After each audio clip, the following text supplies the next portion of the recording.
Wargi nu salajengna runtuyan dongeng misteri imah kosong nyaeta imah kosong nu aya di hiji pilemburan di tebeh pakotaan atawa daya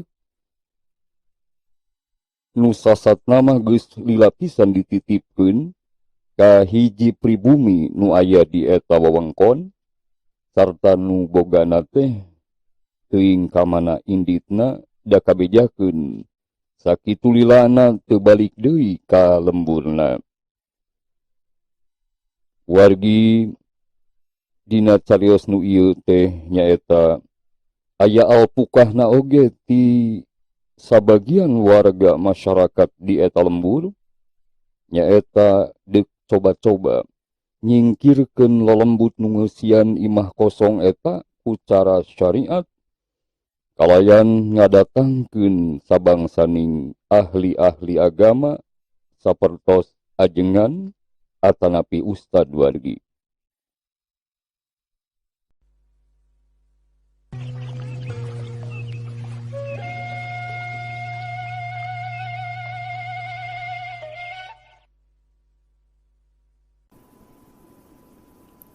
Wargi-wargi nu mulia, kuring kacida wegahna satadina mah katitipan konci ku nu boga imah teh. Lain kunanaon datang tu kudu bari jeung tanggung jawabna. Minimal kudu nyapuan buruan jeung ngaroris mah kudu bae saminggu sakali mah. Upama teu ditarima eta tanggung jawab, kumaha deui dan nu boga imah teh sasatna tatangga. Apaan urang silih tulungan teh tong waka kanu jauh nya wargi, tapi kudu jeung tatangga heula. Imah teh kahalangan ku dua imah. Nu boga imah leuwih mercaya ka diri sorangan teh sapedah kuring mah asli pituin urang lembur dinya. Jeung deui pagawean kuring sapopoe teh ukur ngasuh nu jadi anak teu oleh loba di imah.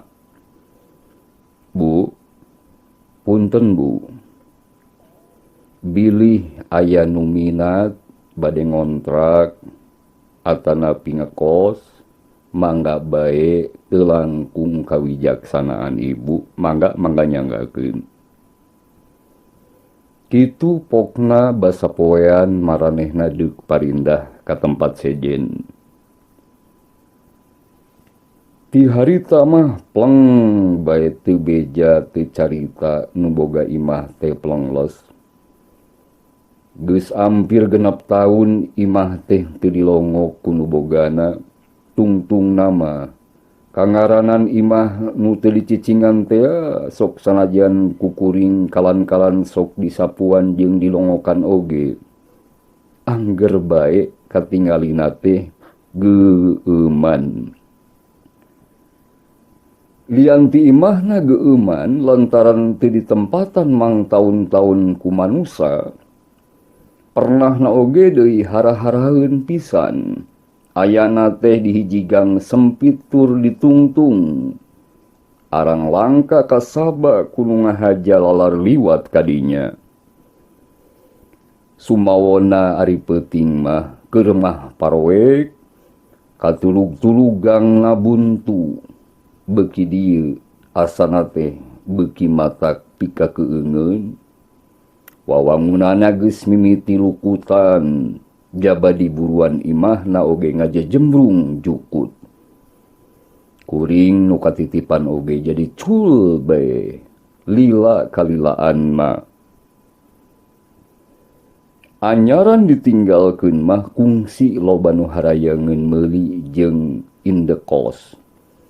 Tapi nu niat rek meuli mah langsung bae ku kuring ditolak. Dan nu boga imah nage ngan papadon ngekoskeun atawa ngontrakeun wungkul. Kabeneran deui kungsi aya nu ngekos sababaraha urang mahasiswa di hiji perguruan tinggi. Tapi duka kunaon teu karuateun lila ngekosna teh. Cenah ceuk maranehna jeung ceuk beja mah imah teh aya nu ngageugeuhna. Tapi wallahu a'lam. da eta mah ngan ukur beja. Sedangkan beja bisa jadi beje. Boa eta mah ngan saukur beja ti jalma nu borangan nu ipis imana. Tapi beuki kadienakeun asa beuki yakin aya nu ngageugeuhna eta imah teh. Utamana mah ti saprak budak tatangga nu riweuh pajar kawenehan. Teu pira cenah budak teh keur ucing sumput. Aya saurang budak nu tuluy asup ka buruan imah kosong eta. Niatna rek nyumputkeun maneh. Acan oge cenah tumaninah mernahkeun maneh dina panyumputan. Kaburu kagaruahkeun manten ku sora nu lelempangan di jero imah. Tungtungna ngajerit teu tahan lantaran ningali pangawakan nu siga nini-nini gugupae tina kaca jandela imah kosong. Padahal sidik di eta imah mah eueuh nu nyicingan imah kosong. Wargi duka lantaran kapangaruhan ku pengalaman barudak, duka memang nya aya nu ngageugeuhna ti saprak harita sok remen aya kawenehan.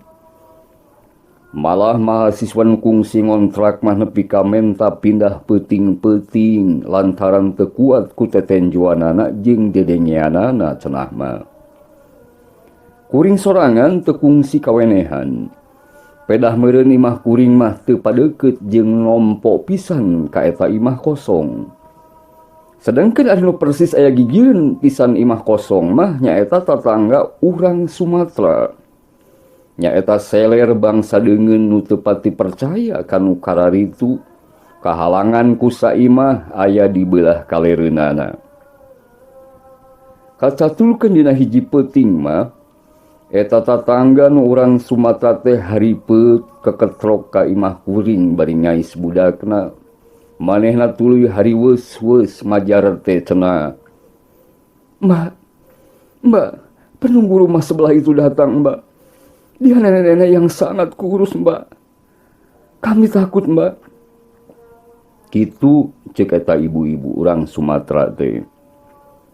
Ari rek teu dipercaya puguh nu datangna oge kolot beri jeung dina kaayaan peuting-peuting.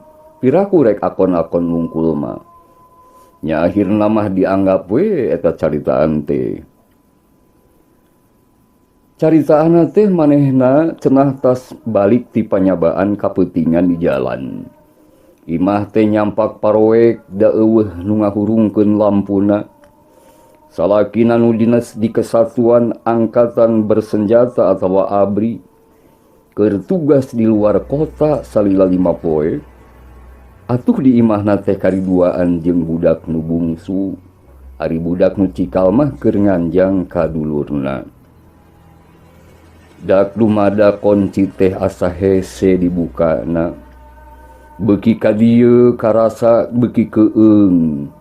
Komo basa katambah ku budak nu keur diais tutunjuk ka palebah imah nu kosong mah. Cenah manehna teh borora hayang rurat leret sagala. Najan anakna keukeuh nuduhkeun ka imah kosong bari muntang ti papreket bangun aya nu dipikasieun ku manehna. Tapi tungtungna manehna oge terus ngawani-wani karep. Manehna ngareret. Karek oge kareret geus ngagebeg manten. Teu sirikna jantung teh cenah asa coplok wargi.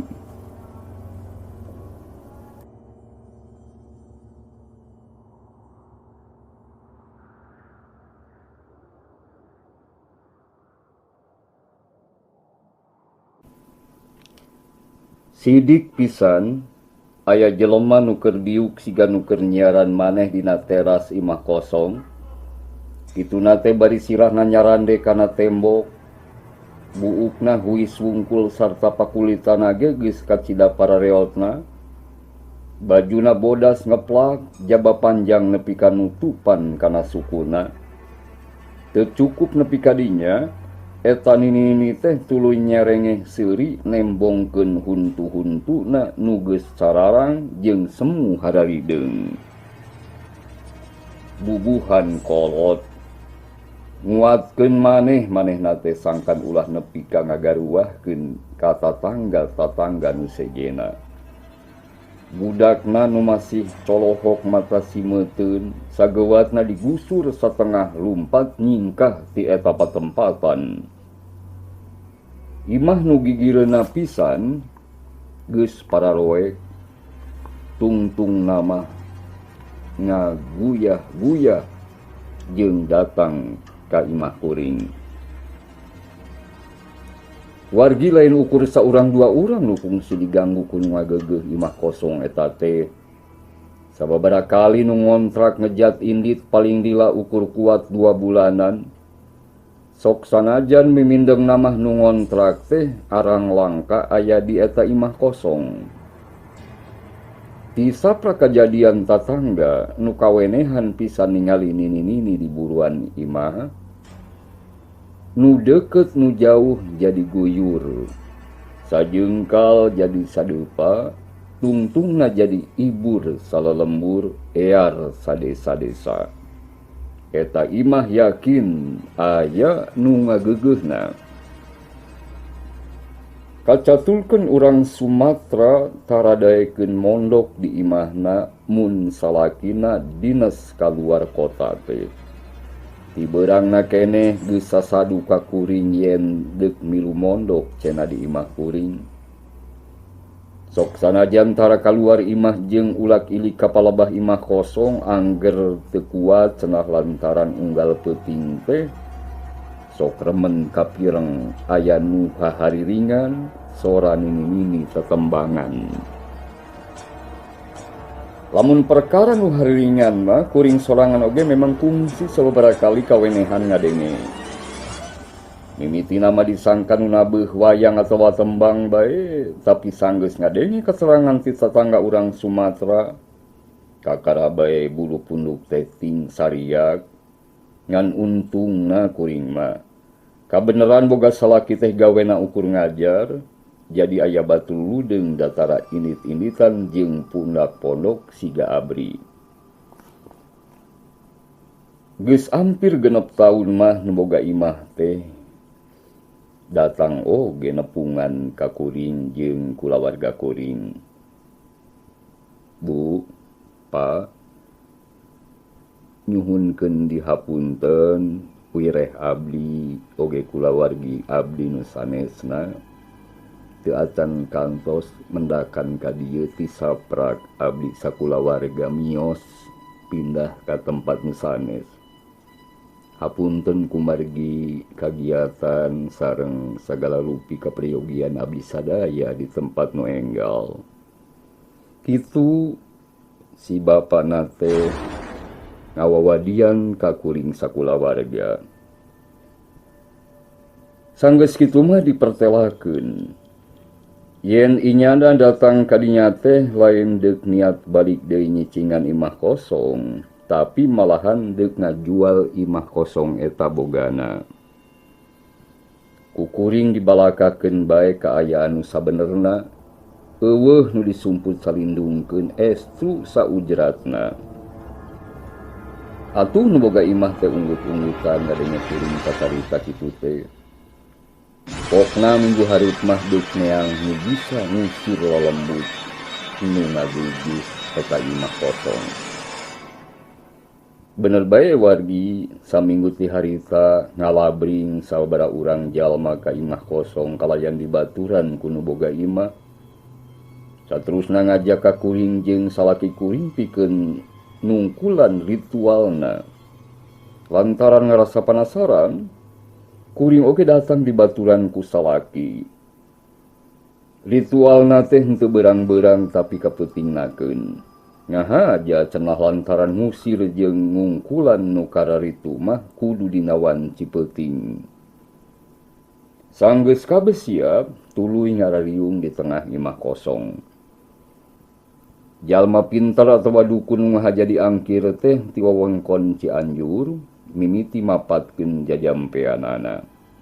Satuluna nyieun parukuyan, haseupna nu bau menyan dikurilingkeun ka saban rohangan, disambung ku ngawur-ngawurkeun kekembangan 7 rupa ka ditu ka dieu. Salah sahiji ritual nu dipake ngusir jurig teh nyaeta gula kawung wargi. Carana cenah gula nu ti memeh prung teh dipeundeun dina pisin tuluy dibungkus ku daun waru, dibeungkeut ku bolakan teh nu meunang ngarara atawa ngalanten, sanggeus rengse mah dikubur di buruan imah. Sedengkeun sakur nu hadir macakeun Al-Quran surah Yasin. Teu apal nya henteu mah nganu jelas sanggeus kajadian harita imah kosong teh payu dijual kan sejen. Alhamdulillah tug nepi ka ayeuna eueuh kabejakeun jeung kajadian naon. Pangeusi imah kosong nu anyar teu kungsi kabejakeun aya nu ngaganggu. Itu oge tatangga urang Sumatera teu kungsi deui ningali aya hiji nini-nini nu seuri nyerenge bari make lawon sing sarua bodas wargi. Salajengna wargi, runtuyan dongeng Sunda misteri imah kosong nyaeta imah kosong nu mangrupa imah dinas. Eta imah dinas teh sok kacaturkeun sering loba gangguan ka tiap-tiap nu dumuk di eta imah nu kosong atawa imah nu sering kosong nu kalan-kalan didumukan ku jalma-jalma nu ngalaksanakeun hiji kadinesan nu ditunjuk ku kantorna sewang-sewangan.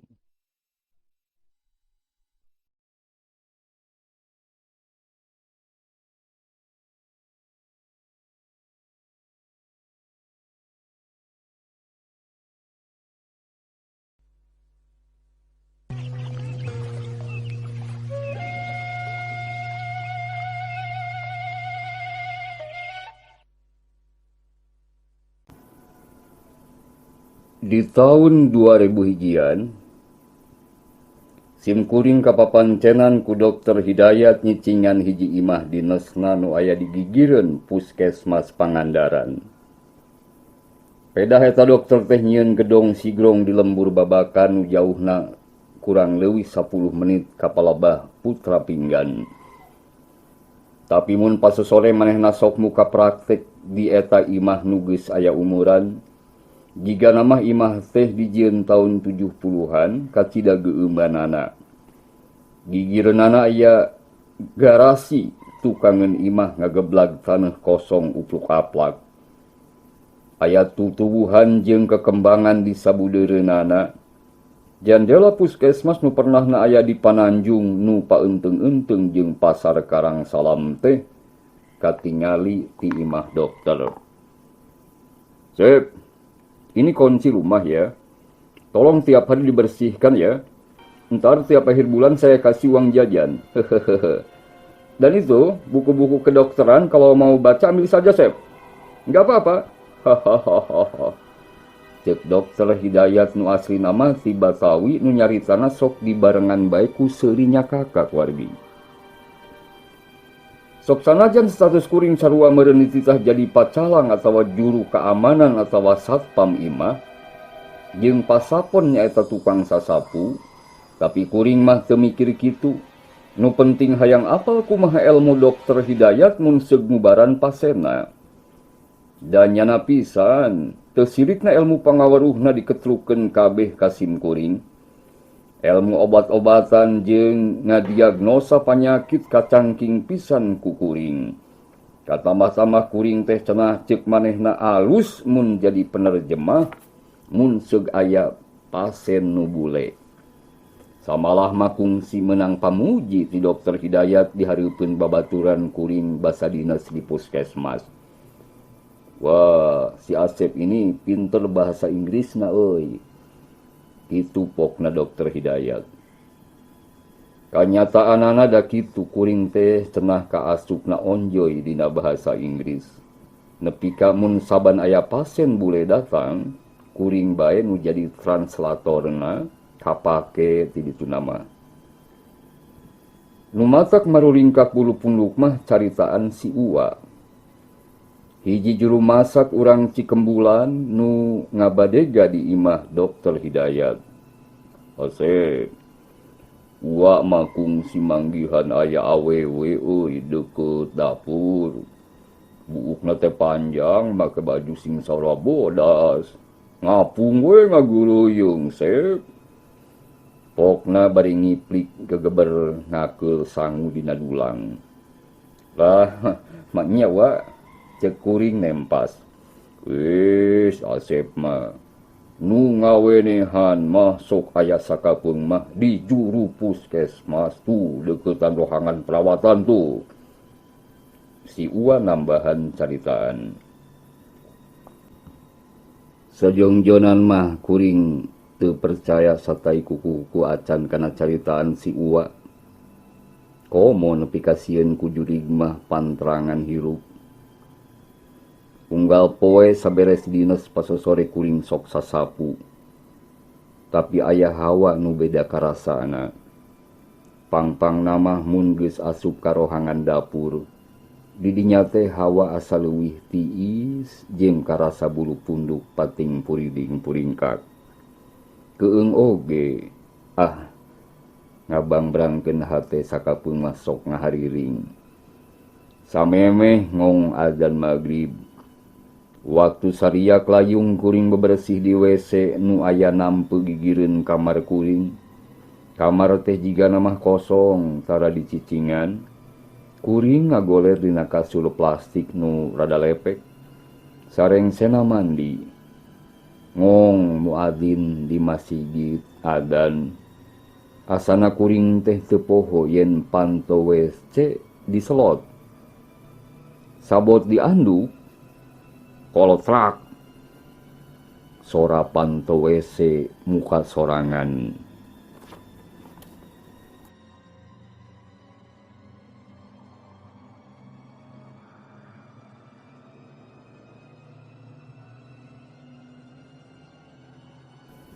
Gebeg kuring rewas red kapalabah panto. Nyabai panto muka ku karepna. Blus asup ka WC bari rurat reret. Suwung eueuh nanaon. Sugan aya cak-cak atawa angin wagelebug eueuh. Teu gugur teu angin ras inget kana obrolan si Uwa. Bibir babacaan sabisa-bisa. Reng sasolat magrib tesidik nalumpat sakalumpat lampet kaluar ti eta imah dinas. Paingan bae Dokter Hidayat teh teu betaheun nyicingan eta imah da geuning jigana aya ririwaan. Moal sieun ku pamolah sorangan mah. Sajajalan kuring mikreuh leumpang aya kana 2 kilona ngajugjug imah mamang nu pernahna di bulak laut. Bari derek-dek ngabejer beaskeun naon-naon nu karandapan ku kuring di imah dinas. Ti saprak harita kuring sare di imah dinas eta teh sok dibaturan kudu jadi mamang. Sok rame mun seuk aya Mang Pohar mah ngobrol ka ditu ka dieu bari jeung lalajo TV jeung disuguhan udud 2 batang oge geus nyang nyeng nyong. Wargi nu mulia. Mangkuk sabaraha minggu kuring teu lila meunang pagawean. Wawancarana oge ka Jakarta cenah rek ditugaskeun ka wilayah Papua. Kunci imah dinas dibalikeun deui ka Dokter Hidayat. Sasatna can meunang duit sapeser-peser acan keur jajan nu kungsi dijanjikeun ku manehanana. Tapi lain eta nu disupri. Elmu pangaweruh jeung pangalaman nu leuwih utama tinimbang duit nu teu sabaraha. Tahun 2014 kuring ka Pangandaran nganjang ka bibi nu aya di deukeuteun cagar alam. Nyahaja nyimpang ka puskesmas Pangandaran kira-kira wanci sareupna magrib. Barilah haloho susuganan aya babaturan nu saperjuangan basa jadi sukarelawan di tahun 2000 hijian. Tiasa pendak sareng Oci, Ika, teh hernalis. Cek kuring ngabedega di hareupeun rohangan perawatananya. Oci sareng teh Ika matos ngali ka Cikangkung pa. Upami teh hernalisme dinas enjing-enjing. Dupi bapak awe a. Muhun dupi aa saha? Ceuk eta hiji juru rawat mencelong. Oh, abdi wasta Asep kapungkur nu kantos sukuan tahun 2001 di dieu. Salambak tos wae kanggo sadayana nya nuhun. Ceuk kuring ka eta juru rawat. Geuning loba beungeut anyar di eta puskesmas jeung pagawena oge teu warawuh jeung kuring. Puskesmas Pangandaran geus beda keur zaman 13 tahun ka tukang zaman kuring dinas. Duka di mana Kiwari Payadi, Pak Uhin, jeung teuing di mana laratana si Herdaya, Solihin, Kang Yudi nu kungsi sanasib gawe didinya. Wargi nu mulia, mudah-mudahan wargi masih senang perkawis dongeng misteri Sunda dina runtuyan imah kosong ieu wargi. Nu salajengna nyarioskeun hiji imah kosong nu seolah-olah diwariskeun ka minantuna kunu jadi mitohana wargi. Eta imah kosong teh lantaran lila pisan tara dipake na kukulawarga bojona hingga seueur kajadian nu matak ngagetkeun ka nu gaduh lalakon wargi.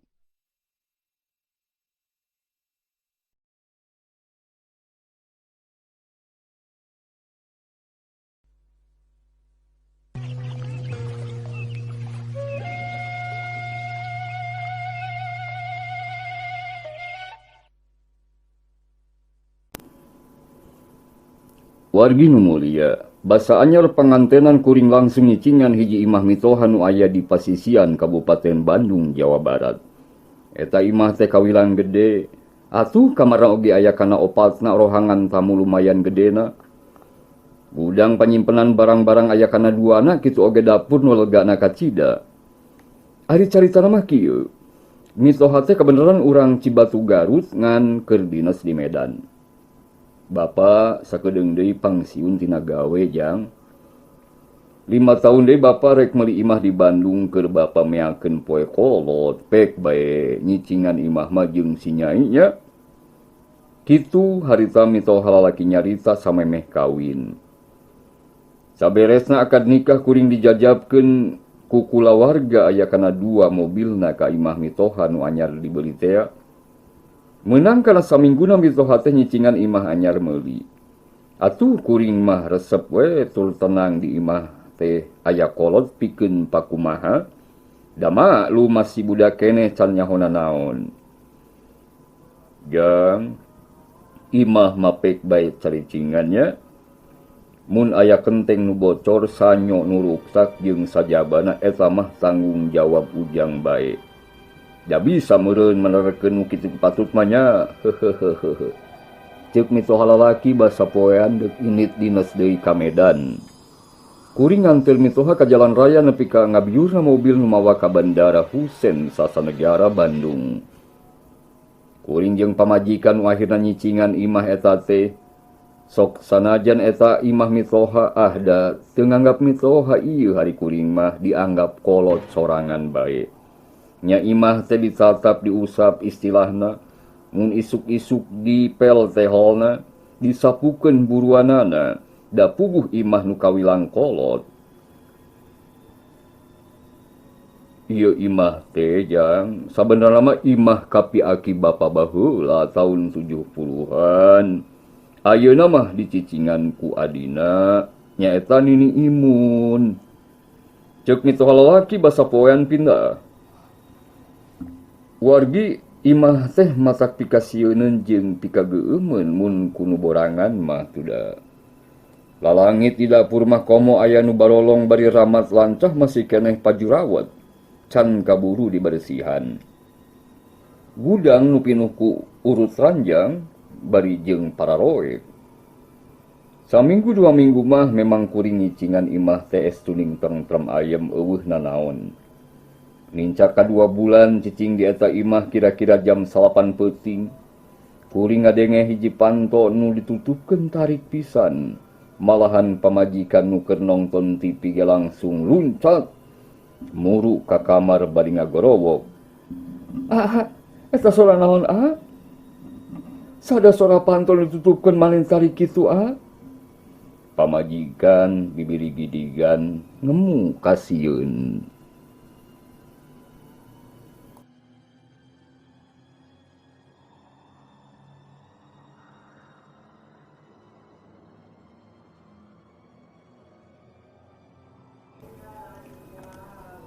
Kuring ge sabenerna mah sieun, ngan kapaksa bae api-api nu teu neungludeung hareupeun pamajikan mah wargi. Wibawa salaki bakal leungit atuh mun hareupeun pamajikan ngadeg-deg sieun ku jurig.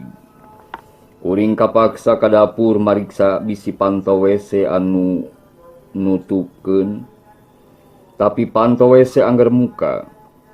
Kuring langsung ka panto tukang deket dapur angger ngonci. Muru ka gudang nu paroek teh bisi dibuka ku bangsat panto gudang teh duanana oge ngonci keneh. Satuluyna kuring asup ka gudang rek nempo bisi aya lawon di pan nu murag. Disorotan ku senter eueuh nanaon nu murag. Kuring balik deui ka kamar nuluykeun ngetik gawean. "Neng, paling oge beurit neng," ceuk kuring ngabeberah pamajikan nu montel kana cangkeng. Kira-kira wanci tabu 10 peuting, kuring mareuman komputer rek sare maksud mah. Pamajikan mah geus sare ti heula. Beres mareuman komputer, kadenge di tengah imah aya sora nu murag kana lante. Sora sapu sigana mah da jelas pisan sorana. Kuring ngawanikeun diri ti kamar bari ngahurungkeun lampu tengah imah. Tunga-tengo ka dapur bisi sapu murag. Da pamajikan kuring masuk nyimpen sapu teh digantungkeun dina paku. Horeng sapu mah aja bae napal dina paku. Nya sora naon atuh nu bieu murag kana lante? Da eueuh nanaon nu murag. Kuring ukur bisa garo-garo teu ateu. Tungtungna mah kuring ngagoledag deui kana ranjang nyusul pamajikan nu geus ngaguher sare. Kuring babacaan ayat kursi palak dinas jeung kulhu dibaca tilu balikan. Isukna isuk-isuk kuring indit gawe ka Bandung kota. Ari pamajikan mah di imah bae da can asup ngabulang. Cutina teh saminggu, rek beberes baju menang nyeuseuh cenah mah bari nyetrika. Sajroning tumpak motor teh kuring jadi kapikiran deui kajadian nu peuting. Beus asa kacida jurig teh. Mun nya teh mah nu peuting teh jurig kuring mah teu percaya kanu kararitulah. Garentes hate kuring. Isukna seperti biasa, kuring ngetik pagawean hareupeun komputer di imah. Pamajikan mah geus sare ti heula. Sabot anteng ngetik, kadenge suara sanyo di dapur ngadadak hurung. Padahal mah sanyo di imah mah teu make mesin otomatis, tapi ku stop kontak alias manual. Upama cai dina toren beak, kari nyetrekeun stop kontak sanyona langsung bae cai teh ngocor. Kitu deui mun caina geus pinuh kari mareuman bae. Ari ieu bet sanyo hurung sorangan, naha aya nu ngahurungkeun kitu ku jelema. Pan-panto imahna ge kabeh geus dikuncian asa piraku. Kadenge deui cai ngocor kana toren siga nu dimuncratkeun. Terus kadenge keran cai ngocor. Bulu punduk kuring langsung muriding, awak jadi ngadeg-deg. Bawa iyo meureun jurig teh, garentes hate. Menang 2 menit masa nyote hurungna. Cai oge kadenge sarua ngocor kana bak kawas nu diputerkeun keran caina. Kuring asa teu puguh rarasaan ngabandungan nu kitu patut mah. Kuring ngageuingkeun pamajikan kapaksa da sieun teu kuat. Pamajikan muniang hudang. "Aya naon ari Aa?" Pamajikan dibisik. "Neng, tah dangukeun neng. Sanyo di dapur hurung sorangan neng." Tembal kuring bari pindah diuk kana kasur. Kuring babacaan sabisa-bisa, kabeh jampe pamake nu apal dibudalkeun kesa ngaragajag. Pamajikan mah montel kana cangkeng karasa awakna ge ngadegdeg. Bulu pundu kuring muringkak deui basa ngadenge sora gayung nu murag jelas pisan kana ceuli. Teuing ampuh jampe nu dibaca ku kuring, teuing meureun jurigna boseneun. Lila-lila mah sanyo teh ngaradak pareum sorangan. Kuring jeung pamajikan teh jadi rada tenang. Ret kana jam dingding karak satengah 12 peuting. Antukna kuring jeung pamajikan silih pencrong teu ngarti kana kajadian nu bieu karandapan. Kesang badak jeung kesang lembut nu tadi ngaragajag mimiti rada relep deui. Isukna kuring ngepungan Mang Warja, dulurna keneh nu boga imah baheula. Kuring wakca balaka ka Mang Warja nyaritakeun kajadian-kajadian nu kaalaman ku kuring di imah kosong. Ya, nya meureun eta mah hoyong kenalan bae si Nini jeung si Akin nu boga imah jeung ujang katut nyai. Nu matak cek uwa mah, ya. Sing loba ngadunga jeung maca Al-Qur'an bae nya. Insyaallah moal aya nanaon deui geura. Kitu cek Mang Warja. Wargi nu mulia, sanggeus kitu mah kuring jadi rajin salat berjamaah sarta maca Al-Qur'an. Nya alhamdulillah ti sabada harita di imah teh jadi tenang, ayem tentrem. Taya kajadian nu pikasieun atawa nu aneh-aneh. Maklum imah nu geus aya umuran, atuda imah ditinggal ka pinini mitroha tahun 70-an. Pantes bae mun rada geuman oge. Wallahu a'lam bimurad. Kitu manawi wargi nu mulia. Para wargi nu mulia, alhamdulillah sadaya rangkeian atanapi runtuyan dongeng Sunda dina runtuyan imah kosong rupina cekap dugi ka dieu heula wargi. Insyaallah sanes waktos disambung deui atanapi didamel deui nu sanesna. Mudah-mudahan ageng manfaatna. Hikmahna tiasa ku urang dicandakan kanggo bahan kahirupan sareng kahuripan urang sadaya sadi dinten wargi. Nupang priyogina mah wargi, wireh di mana bae urang dumu.